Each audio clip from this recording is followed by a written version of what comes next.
Deuxième tour de l'Open January de Strasbourg et du changement au niveau du leaderboard. Malgré des drapeaux compliqués, c'est la Finlandaise Sanna Nytinen qui prend seule les commandes du tournoi avec une carte de 65, soit 7 coups sous le par. J'ai joué de manière très solide aujourd'hui, je n'ai pas fait réellement d'erreur. Je joue -2 aujourd'hui, -4 hier, et pourtant je n'ai pas été en réussite sur les par 5.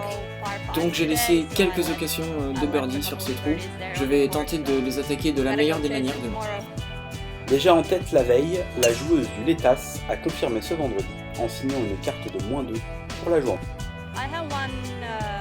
Mon meilleur résultat est une seconde place cette année. J'ai fait quelques changements de swing parce que je n'aimais pas la façon dont je frappais la balle.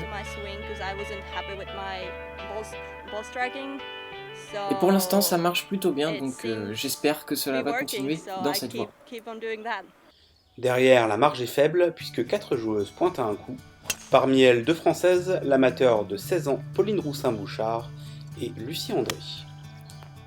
Déjà les drapeaux étaient un peu plus compliqués, donc c'est vrai que j'étais un peu plus loin qu'hier. Ensuite les par 5 je les ai pas très bien négociés non plus. Et non, un petit peu moins d'agressivité et du coup un peu, pas jouer en retrait, mais ouais, un peu plus assuré sur les milieux de green, les choses comme ça, quand les drapeaux étaient vraiment trop au bord, donc un peu moins de birdie. Sur la journée, la tricolore rend une carte de 71. Avec 3 birdies pour 2 bogeys, la française a soufflé le chaud et le froid durant ce deuxième tour. Du coup un peu moins dans le jeu, un peu moins offensif aussi, donc quelques points un peu laissés derrière, mais bon.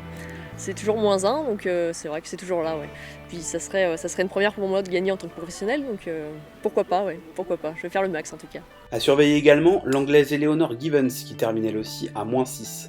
Malgré un début de partie compliqué, la joueuse de 26 ans termine avec une carte de 69 pour la journée. Déjà à hauteur d'un top 5 à Dinard en début de saison, la joueuse du LET rêverait de remporter un tournoi sur les terres françaises. Je suis assez excitée car je suis en position de gagner ce tournoi. J'adore ce parcours et j'adore cet endroit. Je prends beaucoup de plaisir à jouer en France. Je me sens en confiance et vraiment contente d'avoir l'opportunité de gagner.